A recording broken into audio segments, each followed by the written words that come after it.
El reino de la divina voluntad ya está en medio de las criaturas. Escucha la espiritualidad dictada a Luisa Picarreta por el especialista, el doctor Salvador Tomasini. Todos los miércoles de 11 a 12 de la tarde, aquí en Radio Cronos, la estación que transforma tu vida.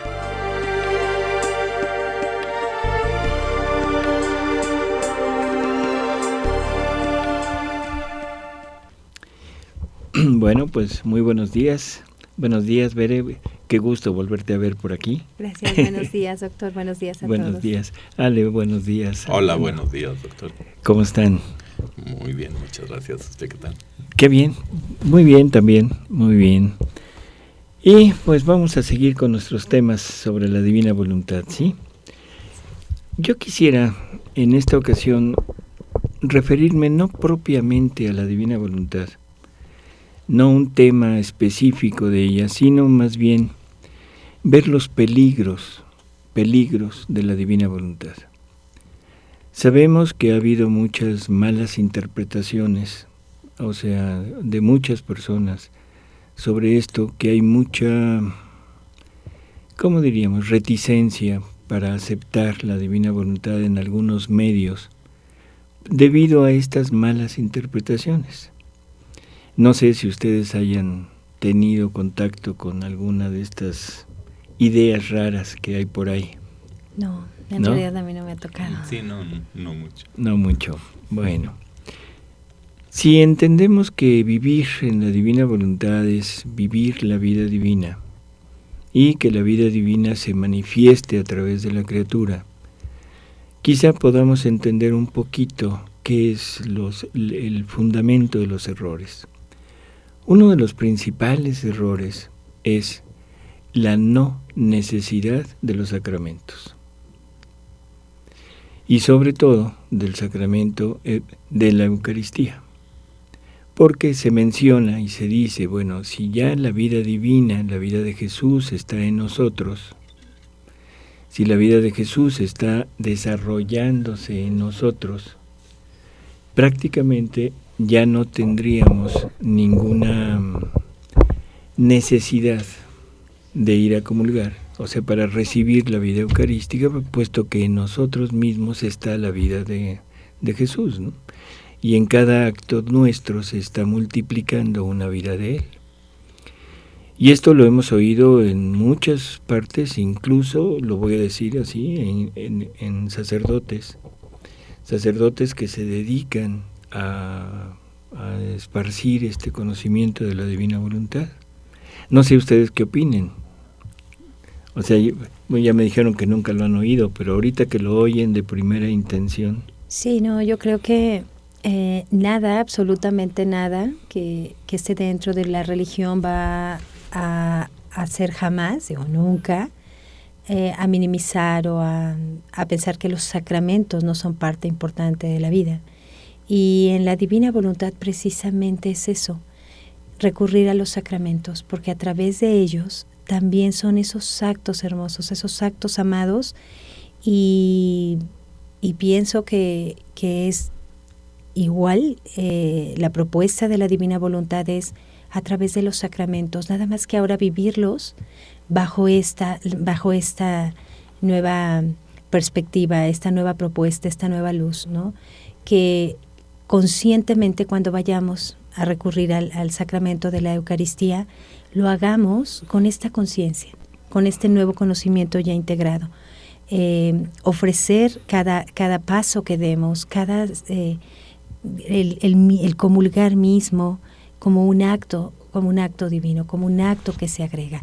Creo que no solo no se contrapone, sino que lo eleva también, ¿no? Los sacramentos. Bueno, de alguna manera así es. ¿Y tú, Alejandro? Sí, pues yo pienso también que debe seguir existiendo la Eucaristía. No tiene por qué, porque no tenemos por qué hacerla a un lado. Bueno, vamos a dividirlo, ¿no? Primero, la Iglesia y los sacramentos jamás podrán dejar de existir, porque todos los futuros habitantes de este planeta, o sea, humanos, van a nacer en pecado original. Entonces todos van a requerir de la redención y de los sacramentos para empezar a incorporarse en la vida divina, ¿no? Así que eso es totalmente imposible que desaparezca. No importa que la humanidad llegara a vivir toda en la divina voluntad y que llegara a vivir plenamente en la divina voluntad, ojalá y fuera, ¿no? Pero de todas maneras, la herencia del pecado original, o sea, esa está ligada a nuestro germen de humanidad, y ese no se podrá quitar, porque eso es ya un decreto divino, ¿no? O sea, que perdimos allá esa prerrogativa, la perdimos en el paraíso terrenal, primera cosa. Segunda cosa, aunque nosotros en la divina voluntad sea la reproducción de la vida divina, la multiplicación, de la vida divina en cada acto nuestro, y que nuestros actos sirvan como especie para consagrar, entre comillas, consagrar una vida divina de Jesús. De todas maneras, debemos entender que la comunión, o sea, la Eucaristía fue puesta con dos finalidades. La primera finalidad fue puesta como una ayuda, como una medicina, como una enseñanza para irnos acostumbrando a la presencia de Jesús en nosotros. Y que Jesús, a través de su presencia real, aunque fuera de unos minutos en la criatura, pero que le dejara ¿cómo diríamos? Una herencia de gracia, una herencia de bienes, de dones divinos, o sea, efectos de la vida divina en nosotros, y que para la criatura caída le pueden servir como medicina, ¿sí? Como un alimento para impedir que pierda la vida, pero cualquier enfermo grave que tome algún alimento, por muy exquisito que sea, definitivamente no lo saborea. Se lo toma a fuerza, le hace efecto, lo nutre, no lo deja morir, pero no lo disfruta, ¿sí? Cuando el alma, cuando la criatura logra llegar a este punto de la divina voluntad, unirse en esa unión tan íntima con Jesús, que es un intercambio de vida, de llevar una sola vida con Él, entonces este alimento seguirá siendo necesario, pero ahora como un alimento exquisito, un alimento que el alma podrá disfrutar y sacar todos los efectos que ese alimento contiene. Un efecto de nutrición, efecto de gusto, efecto de una satisfacción, ¿sí? Todo a nivel espiritual, para la vida divina que se está desarrollando en la criatura. Ya no es nada más para la vida material, sino esa espiritualidad, esa vida de Jesús que se está desarrollando en ella, ahora tendrá un alimento específico para alimentarse y crecer. Primera cosa. En segundo lugar, y creo que es más importante, la comunión, o sea, el sacramento de la Eucaristía, es un sacramento que nosotros lo hemos tomado para nosotros. No sé si me explico. Jesús se queda en la Eucaristía y se queda para mí.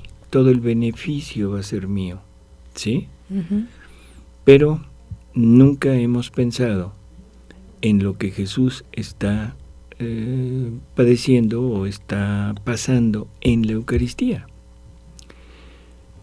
Como que nosotros vemos una hostia y decimos, bueno, sí, es Jesús, pero lo vemos como por fe.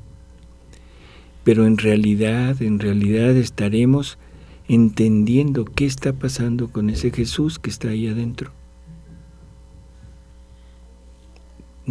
No tenemos idea, ¿no? Realmente no. Es un Jesús que está prisionero.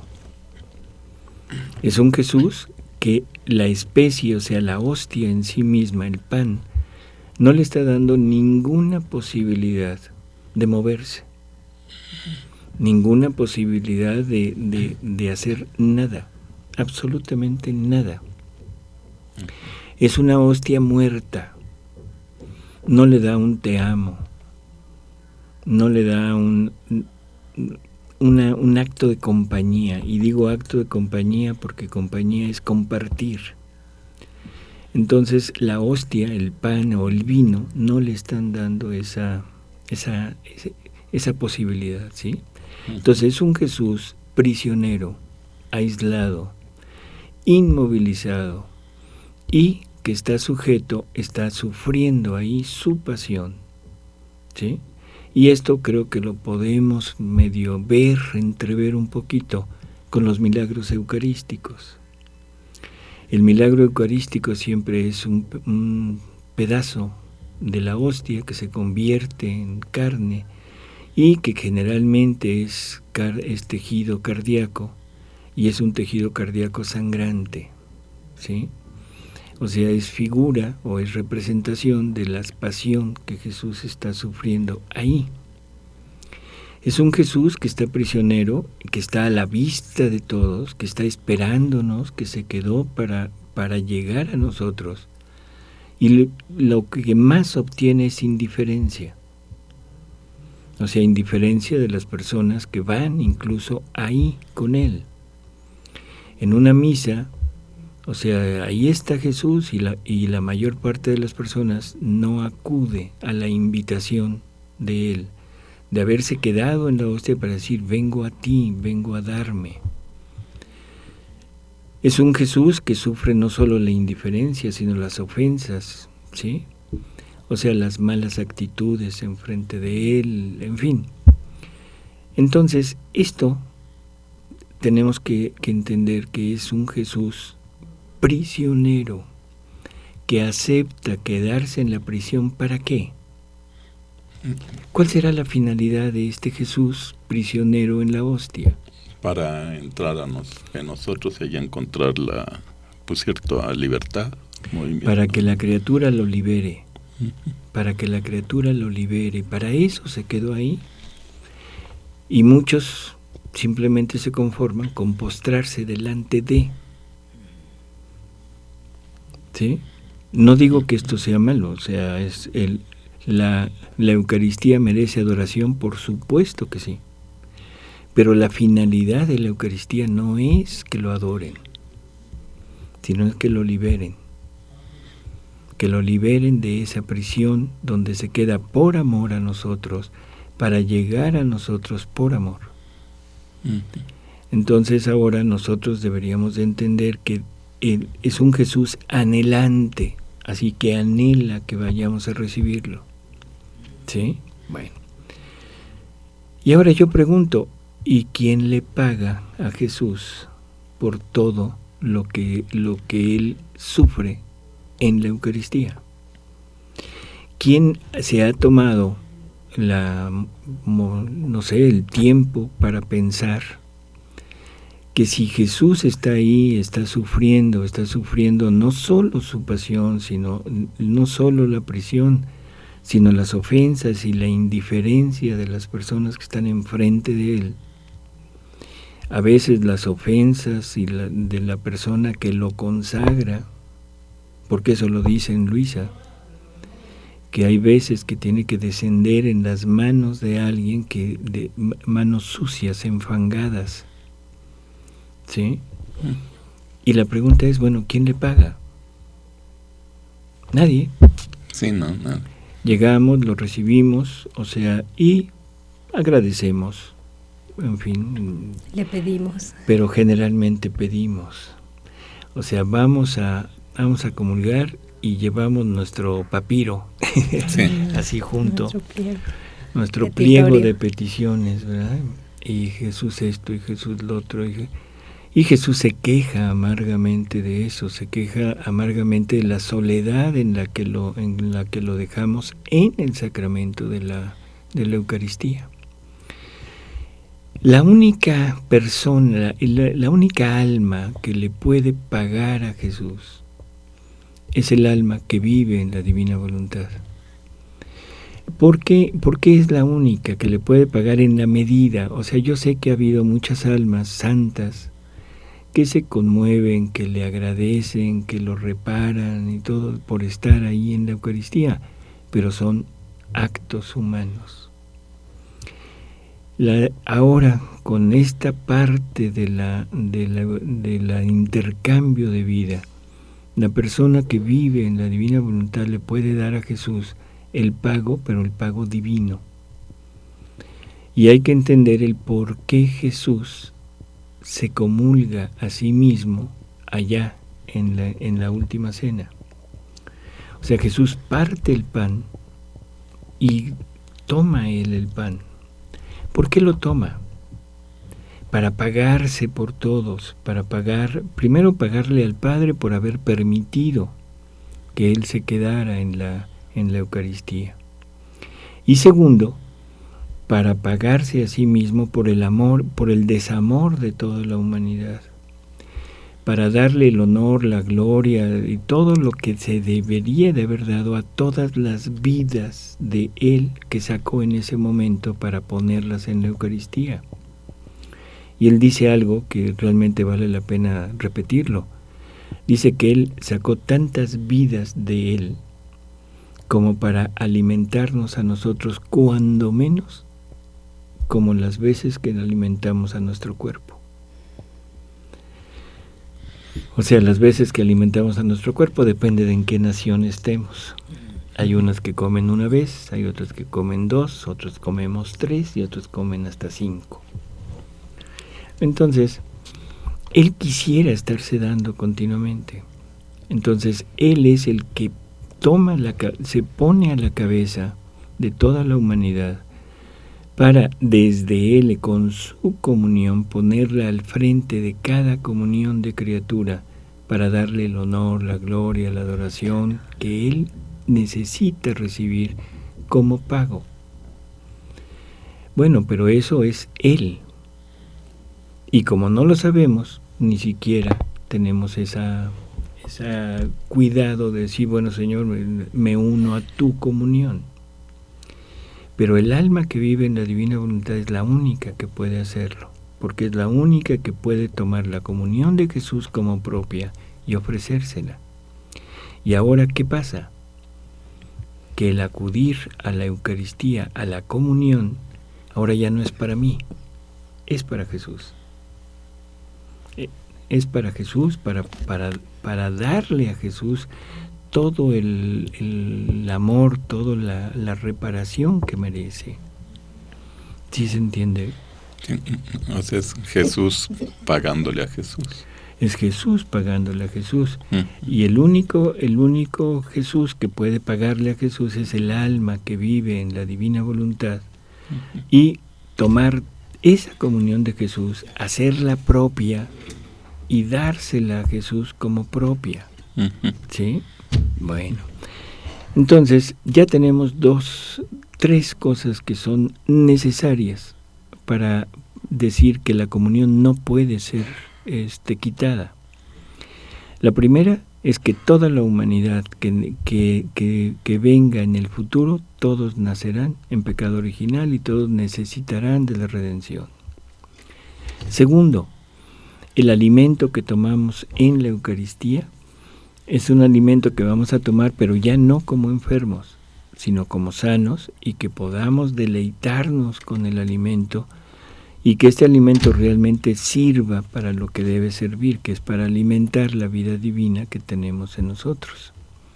Y tercero, que somos los únicos, ya me incluí. Pues qué padre, yo también entonces. Sí, pues, perdón por ese medio egocéntrico el Señor. Bueno, pero somos los únicos que podemos pagarle en amor, en gloria, en adoración, ¿sí? Bueno. Se dice por ahí que también el sacramento de la confesión ya no es necesario. Y uno dice, bueno, teóricamente sería real. ¿Por qué? Porque la vida divina no puede pecar. Entonces, si la vida divina se está desarrollando en la criatura, junto con la criatura, entonces ya no hay una posibilidad de pecado. Entonces por eso digo, teóricamente estaríamos de acuerdo. Pero se nos olvida una cosa, que tenemos una naturaleza humana y que aunque esté unida con esta vida que Jesús nos está dando, que aunque esté unida con la divina voluntad de nosotros, somos sujetos a imperfecciones de naturaleza. Y esas imperfecciones de naturaleza definitivamente son como el polvo. Sacudimos una mesa un día, para el siguiente día pues se ve limpia.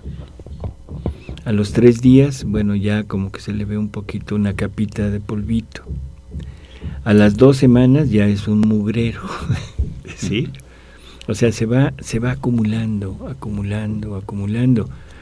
Y ese polvo acumulado nos puede llevar a ocultarnos la vida real de la divina voluntad que se está formando en nosotros, y nos puede llevar o inducir o favorecer el caer en culpas ya voluntarias, ya no en actos involuntarios o en defectos de naturaleza, sino en un pecado, aunque sea venial. Entonces la confesión es algo que es necesario totalmente. O sea, necesitamos estar restituyéndonos continuamente este sacramento, la gracia del perdón, ¿sí? Otra de las cosas que vale la pena mencionar aquí, o sea, ¿cuál sería el fruto completo de la confesión? Sabemos que todos los sacramentos llevan un fruto. Ahora, el fruto completo de la confesión, ¿cuál sería?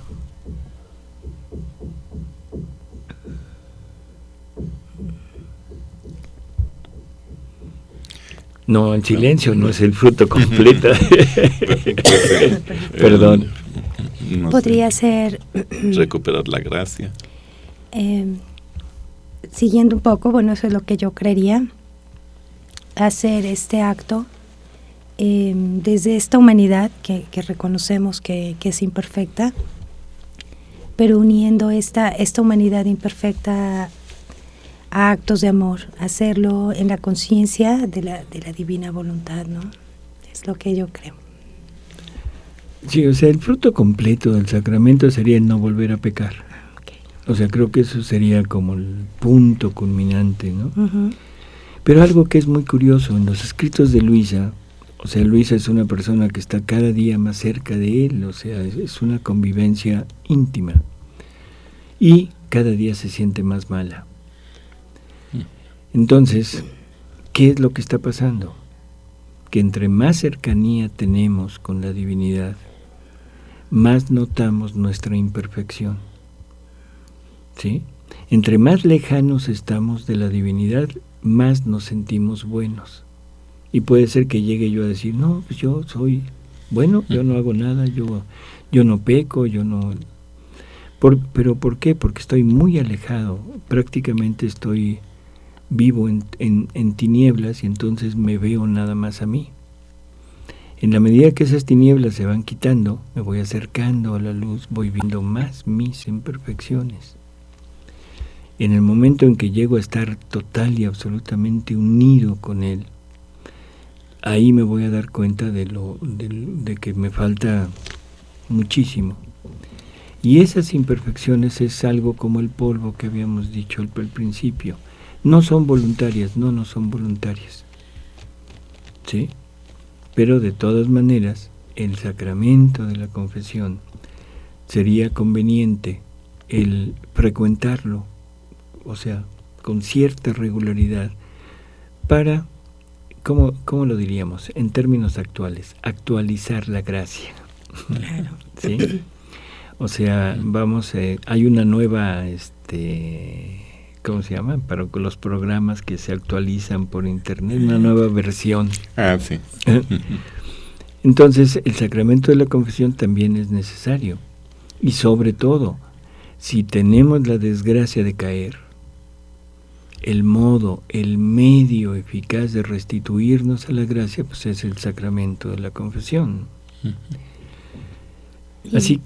Quisiera agregar algo. El sacramento de la confesión, que tiene que ver también con esta parte de nuestra humildad, de saber que es Cristo mismo el que va a ser el que perdone esos pecados nuestros, pero nos permite ser nuevamente un espacio abierto para dejar que Él actúe más, para crecer todavía más, exactamente para darnos cuenta esa sutileza, esa afinar, el voltear a ver cuántas veces nosotros pecamos, ¿no? Pero sobre todo, ser ese espacio en donde la divina voluntad actúe, esa humildad, esa limpieza, el volver a hacer tener esa apertura para que cada vez avancemos más en este camino. Así es, o sea, ir poco a poco, ¿no? Poco a poco entrando más y ensanchando más el campo de acción de la divina voluntad de nosotros. Estos son los sacramentos que están más en discordia con las personas que han malinterpretado. Y los otros sacramentos, bueno, creo que no hay problema, ¿no? Pero creo que nos vamos a un corte, ¿no?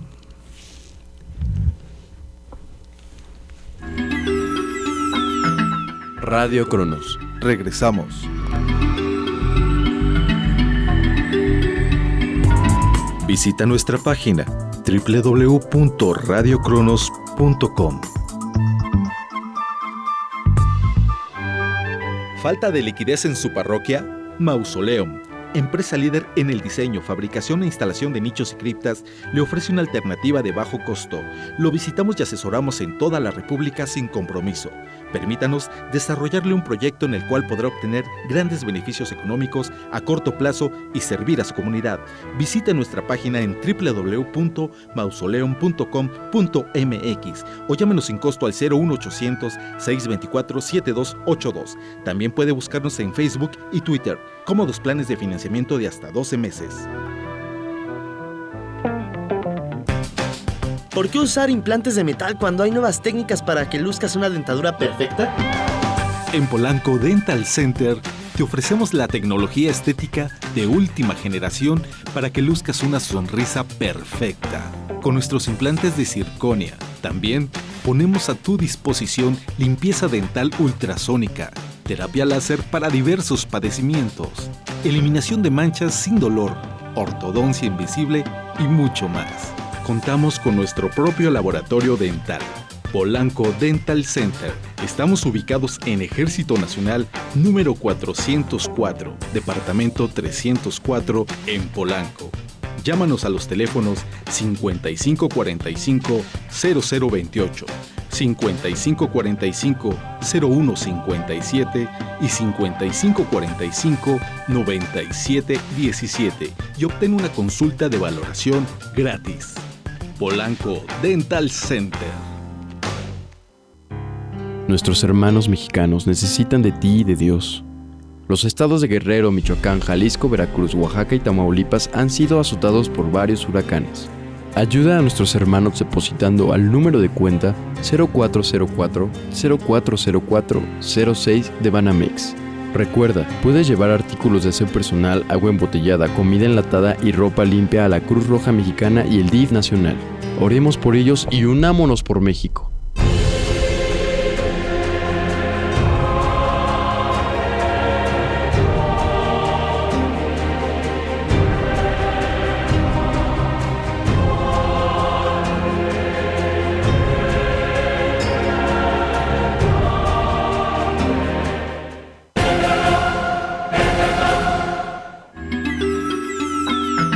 Radio Cronos. Continuamos.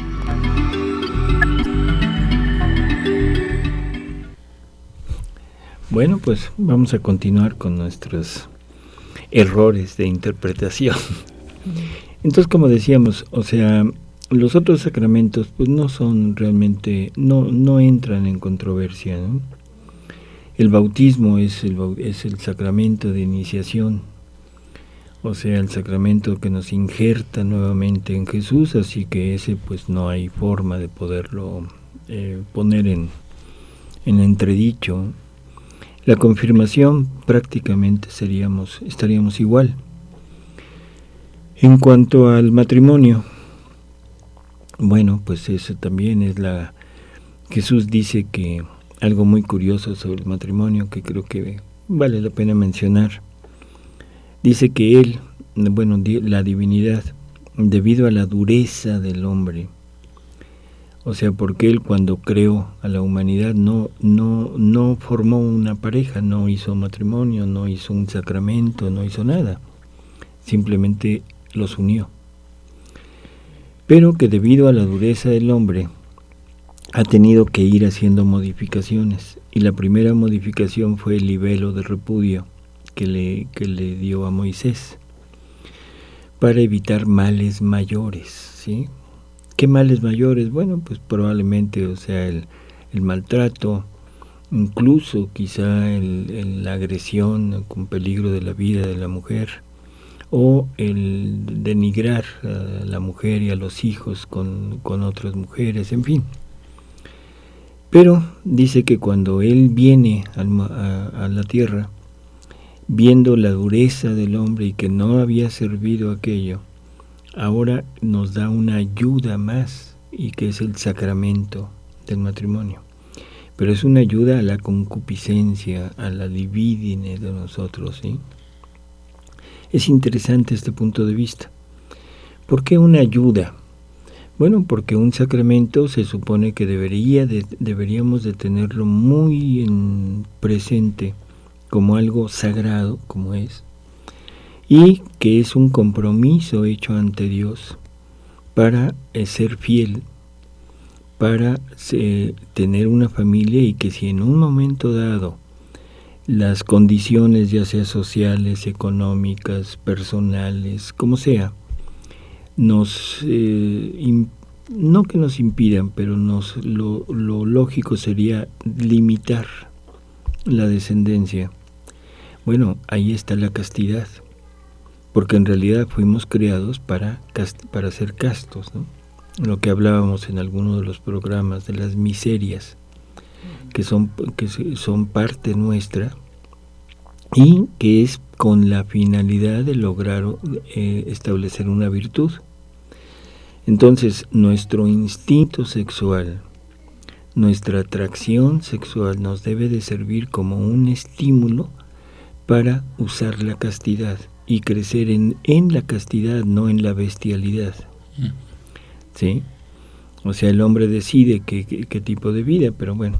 Entonces, el sacramento del matrimonio deberíamos de tenerlo como algo sagrado y un compromiso que hacemos ante Dios. Así que no lo podemos, o sea, tampoco quitar, ¿no? El orden sacerdotal, bueno, pues tampoco, o sea, creo que es el punto principal, que es la continuación de ese pueblo sacerdotal a través del cual Jesús o Dios nos deja todo lo que nos ha dado, tanto en la creación como en la redención. Y nos queda el último instante de nuestra vida, ¿no? O sea, ese momento de estar expirando, en que llega el sacerdote con la extrema unción, y que Jesús dice algo muy bello sobre este sacramento. Dice que es un último recurso para poner a costa de lo que sea, a salvo a aquella alma. Algo debe de hacer aquella unción, que Jesús lo pone así: a cualquier costo poner a salvo. Entonces creo que estos sacramentos no tienen discusión. Una de las cosas que también es importante entender, y que ahorita recordabas, Veré, es, vamos a basarnos en ejemplos. ¿Quién es la persona, la que inaugura, donde se instaura el reino de la divina voluntad? En Luisa Picarreta. Entonces Luisa debería de ser como un modelo, como un espejo en donde nos podamos ver, para ver qué se puede, qué no se puede, qué no se hace, qué sí se hace. Luisa comulgó toda su vida. ¿Sí? Y no solo comulgó, vivió de la comunión muchos años, ¿no? Vivió de la Eucaristía también. O sea, durante muchísimos años su único alimento era la Eucaristía, ¿no? Pero ya hasta el final, o sea, siguió en esa práctica, recibiendo a Jesús. Entonces yo creo que todas las personas que hablan de esto, lo voy a decir con mis palabras, simplemente no han entendido nada de lo que es la divina voluntad. Y no han entendido porque están malinterpretando, y algo que es peor, están poniendo en entredicho, o sea, toda la espiritualidad, la doctrina de la divina voluntad, y están permitiendo o están favoreciendo que haya obstáculos para que esto se pueda extender, ¿no? Entonces, los sacramentos, creo que quedamos en claro, no hay forma de poderlos quitar. Sí. Y al contrario, ahora, sobre todo con la Eucaristía, ahora me es más necesario acudir a la Eucaristía, porque no es nada más para mí, sino es para la persona que yo amo entrañablemente, que es a Jesús. Y cuando realmente amamos a alguien, lo único que queremos es estar dándonos o dándole. Y sabemos que la manera de darle es esta. Sabemos que el lugar en donde más se es ofendido es ahí. Entonces es en donde deberíamos de estar continuamente. ¿Sí? Bueno. Vivir la vida divina. Y esto es terrible, porque digo terrible por las implicaciones que esto puede traer, ¿no? Puede ser que alguien muy ligeramente empiece a sentirse Dios. No sé si me explico. Sí. Así, no, pues si yo tengo la vida divina, todo lo que yo hago es divino. Y esto nos puede llevar a errores terribles. En vez de vivir en la voluntad de Dios, estamos queriendo que Dios viva de mi voluntad. Y estamos poniéndole a Dios, achacándole a Dios mis propias decisiones, mis propios actos de voluntad humana. Aparentemente esto sería como muy ilógico pensarlo, o sea, creo que dice uno, no, eso no se puede. Desgraciadamente sí se puede, ¿no? Personas que han, voy a poner simples ejemplos, no de personas, sino en forma general. Personas que se oponen a la difusión de todo esto, con razones aparentemente válidas, pero que no han entendido que Jesús ansía que esto se difunda, porque la única forma de poder hacer que su reino se establezca en la tierra es a través de los conocimientos. Entonces los conocimientos son el fundamento, son la base de este reino.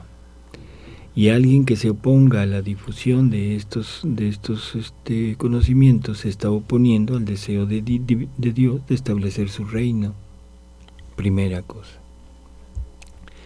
Segundo, personas que por, no sé exactamente, prestigio personal, protagonismo, no sé cómo decirlo, o sea, piensan que son los únicos que pueden difundir esto y que Dios los ha puesto a ellos como los únicos que pueden tener el conocimiento de la divina voluntad. Y ellos son los que se ponen como maestros, como guías. Ellos nos dicen qué de qué leer, cuándo leer, cómo vivir, cómo interpretarlo. Bueno, simplemente tampoco han entendido nada. No han entendido que el vivir en la divina voluntad es un vivir al tú por tú con Jesús. O sea, no hay intermediarios.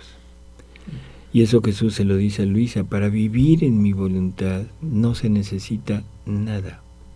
No hay puertas, no hay ventanas, no hay caminos, o sea, no hay nada que debas hacer antes de. Y luego le dice: en mi voluntad no hay maestros, no hay guías, porque para poder ser maestro, ser guía o dirigir a alguien a vivir en mi voluntad, deberían conocer el mar inmenso de ella. ¿Y quién lo conoce? Nadie. Por eso es que dice: solamente yo y mi mamá, y su mamá, son los que pueden orientarnos. Quizá Luisa ahora. Luisa, Jesús le dice que su trabajo no ha terminado, ya casi cuando iba a morir. O sea, tu camino es muy largo. Es tan largo como todos los siglos, ¿sí? Y tendrás que estar subiendo y bajando, o sea, en una alegoría, para ayudar a establecer el reino de mi voluntad en la tierra. Y no se trata nada más de ayudar a que ella sea reconocida por la Iglesia, que eso es lo que estamos esperando, su beatificación. Para cualquiera de nosotros, para cualquiera que empieza a leer la divina voluntad, se necesita que Dios abra la mente, porque somos tan obtusos, pero de veras obtusos, que interpretamos. Bueno, primero decimos: ¿sabes qué? No entiendo nada. Creo que es la primera reacción que hay con los escritos. Y después siempre lo interpretamos, pero lo interpretamos a nuestro beneficio, a nuestro modo. Y nos vamos habituando a estar siempre viendo a la divina voluntad, pero a través de nosotros. Entonces también, eso definitivamente no. Vivir la divina voluntad en comunidades, total y absolutamente ilógico. ¿Por qué ilógico? Jesús dice que la santidad de la divina voluntad, Él es lo bello, lo hermoso de esto es la variedad. Y pone como ejemplo la creación. Y dice: ¿qué te hubiera parecido, le dice a Luisa, que yo hubiera creado puro cielo? Cielo para arriba, cielo para abajo, cielo enfrente, cielo atrás, cielo a los lados, cielo en todos lados. O que hubiera creado puro mar. Y no hubiera sido una creación bella, armoniosa y sobre todo que manifestara todo lo que Dios es. Entonces la belleza y la manifestación de la divinidad en la creación está en la variedad. Eso es lo que la hace bella, lo que la hace realmente obra de Dios. Entonces, ¿qué sería de Dios y qué sería de nosotros si todos tuviéramos una misma santidad? Sí, pues no. Voy a decir nombres de santos. Bueno, mejor ponemos San Cucufate aquí, San Cucufate allá y San Cucufate en ella, y puros cucufates. No habría variedad. Y sabemos que la santidad es la vivencia, la pertenencia de alguna característica de Dios. Dios sería, que se me perdone la palabra, Dios sería aburrido. Siempre lo mismo. No. En una comunidad siempre hay reglas, siempre hay normas, y eso creo que es entendible. O sea, hay que organizar aquello. Pero lo malo es que se quiere organizar también en conocimiento. Y se quiere organizar la forma, como si fuera una escuela. Es más, nada más para su información, ya hasta diplomados hay. Hay diplomado en las horas de la pasión. ¿Qué le parece? escuchado. Increíble. Qué fácil así ganarse el cielo. Sí, ¿verdad? Es como ajustarlo un poco a una metodología, a una receta que pueda funcionar igual para todos. Y creo que ejemplos mismos en la palabra, en la Biblia, es que el Señor para cada persona tiene un camino diferente, tiempos diferentes. Así es. Hay quien tuvieron un proceso, hay quien de un momento a otro. Entonces, en esta individualidad que Él nos concede, en este trato personal íntimo, está esta diversidad. Así es. Hasta en la santidad humana se ve. Uh-huh. Hay santidad de la pobreza, santidad de la Uh-huh. predicación, santidad del victimado, en fin. O sea, ahora en la santidad, que es vivir la vida divina, bueno, se tiene que vivir, pero en toda la variedad de ¿cómo diríamos?, de manifestaciones de la vida divina. Sí. Entonces, vivir en comunidad total y absolutamente no. Y eso también, o sea, se pregona y se pone como un ejemplo y se toma como si fuera divino. Estamos poniéndole a la voluntad del hombre, a la decisión del hombre, le estamos poniendo el sello de acto divino. Estamos queriendo hacer que Dios viva de mi voluntad. Un último ejemplo que doloroso, porque así es, y hay personas que así lo hacen, personas que se pierden totalmente y hacen uso de vicios diciendo que son divinos. Por ejemplo, alguien que puede en un momento dado, bajo alguna circunstancia, no importa cuál, agredir verbalmente y poner de manifiesto o poner en evidencia a una persona, incluso sacerdotes. O sea, no sacerdote el que lo hace, sino a sacerdotes. Y decir cosas de ellos terribles, agredirlos y después decir, es que es Jesús quien lo quiso reprender en mí. Y dice uno, caray, no ha entendido nada. Estamos otra vez en ese punto, es la divina voluntad, o sea, la vida divina debemos de tenerla como un semáforo. Cuando yo me salga tantito, cuando mis acciones no concuerden con las acciones de Jesús, definitivamente debo decir, cuidado, eso no es mío. Eso, no es de Dios, eso es mío. Ya hablamos alguna vez de virtudes, hablaremos en alguna otra ocasión de virtudes, pero ahorita quisiera yo traer a colación esto. La virtud es algo muy bueno, muy encomiable, es algo que Dios nos deja para acercarnos a Él. Y Él premia esta virtud por medio de la gracia santificante, para darle valor a esa virtud. Cuando llega la divina voluntad, Él dice que, bueno, la virtud ya no se fijen en eso, nada más fíjense en vivir en mi voluntad. O sea, y le agrada tanto el vivir en su voluntad que quitará de la tierra cualquier otra santidad bajo cualquier aspecto de virtud. Sin embargo, yo creo que las virtudes no deben desaparecer de nuestra vista. Las debemos tener como un semáforo. O sea, lo que decíamos hace un momento de la vida de Jesús. Cuando mis acciones no concuerden con las virtudes, en definitiva, eso no es vida de divina voluntad. Entonces, si yo en mis acciones veo un verde, o sea, veo que mi acción concuerda con las virtudes y con la vida de Jesús, con la vida de María, con la vida de Luisa incluso, quiere decir que estoy bien. Si se prende un foquito amarillo, ya sabemos lo que quiere decir, ¿no? Cuidado, espérate, puedes chocar, puedes salirte de esto y puedes llegar a cometer errores. Y si veo un rojo, bueno, pues entonces sí, definitivamente ya sé que por ahí no es. Entonces, las virtudes nos deben servir como semáforo, ¿de acuerdo?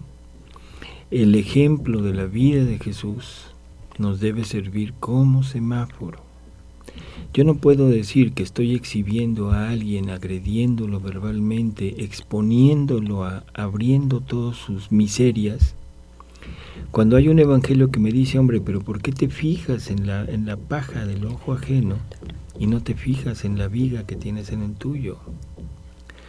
¿Por qué no veo a un Jesús que incluso sabiendo quién era Judas, siempre lo encubrió ante sus discípulos, ante los otros apóstoles, para no exponerlo?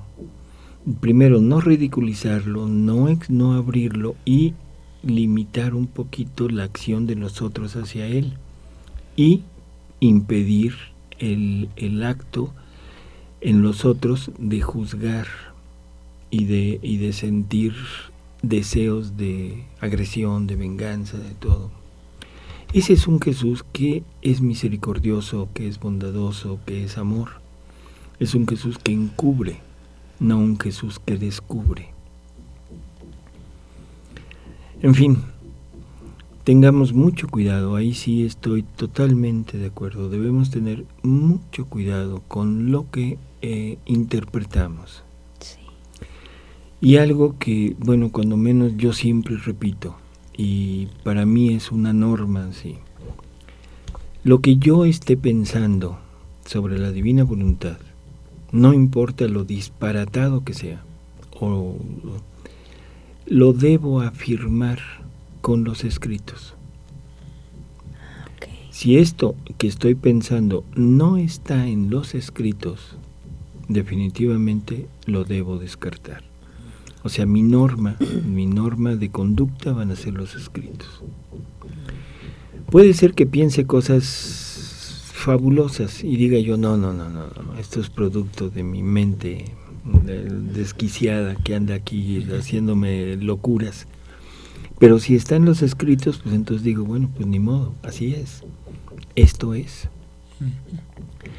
Y eso es porque Jesús, cuando hablando con Luisa, le dice, para que tú pases como naturaleza una verdad que yo te digo, necesitas varias cosas. Cosa curiosa, no le dice, porque yo lo digo, lo debes creer. Eso es, a mí me parece muy, muy, muy aleccionador, ¿no? Dice, primero lo debes pensarlo,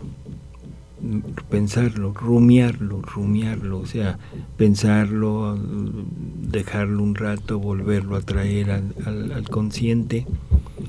Dice, y ya cuando lo hayas pensado perfectamente, ahora se lo debes decir a quien tiene autoridad sobre ti, o sea, el sacerdote. Luisa siempre tuvo un sacerdote ahí a su cuidado, y sobre todo a San Aníbal de Francia, que era el censor de los escritos, ¿no? Y dice, para que te venga asegurado que es palabra mía. A mí me parece hermosísimo esto. Es Jesús que pone su propia credibilidad, cuando que él debería de ser el que avala su palabra. No, la pone en manos del sacerdote. Así es. Y esto es importantísimo para entender el papel del sacerdote y el papel de la iglesia. Y que el sacerdote mismo es el único que tiene esta capacidad de consagrar. Para que nosotros podamos consumir el cuerpo de Cristo, es el sacerdote. Nadie más. Y es el único que puede confesar. Así es. O sea, todo esto de lo que estamos hablando sustenta sólidamente y reafirma que los sacramentos son parte importante de nuestra vida, son parte que nos acercan mucho más a estar en un discernimiento y no caer en desviaciones. Así es. Para poder precisamente hacer esto, que es hacer nuestros actos en la divina voluntad, que es algo que Jesús quiere, que nos orienta. Y una referencia muy hermosa es apegarse un poco, es a un pensamiento que está. Rumiarlo significa esta parte inclusive de poner en duda lo que es mi humanidad y decir, Señor, doy el tiempo para que sea esto pulido. Adicionalmente, acudir a un sacerdote Y la obediencia también es algo que va en línea importante. La Virgen, los sacramentos, pero creo que no solo no se contrapone, se sustenta, recurrir a los sacramentos, los solidifica, ¿no? Una cosa Así con es. otra. Entonces, él simplemente le dice, se lo dices al sacerdote para que te venga asegurado que es palabra mía.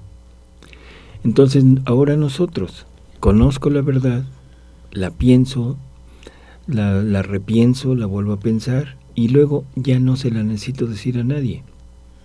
¿Por qué? Porque ya Luisa se lo dijo, y si está en los escritos, quiere decir que el sacerdote afirmó. Entonces, mi norma son los escritos. Los escritos. Por eso digo, lo que yo piense, debo de confirmarlo en los escritos. Lo que no está en los escritos es cosa mía y no tiene validez. ¿De acuerdo? Sí. Pues se nos terminó el tiempo, pero sí Qué quisiéramos, dejar esta cosa. La divina voluntad es algo digno de seguirse. Y cada vez que haya un error o una mala interpretación, una mala información, tratar primero de verificar si lo que están diciendo es lo que dice la divina voluntad o no. Porque a veces tomamos la palabra del hombre como si fuera palabra de Dios. Bueno, pues hasta la próxima. Alejandro, Hasta la próxima, Berenice, doctor. Doctor, hasta qué luego. gusto. Hasta luego.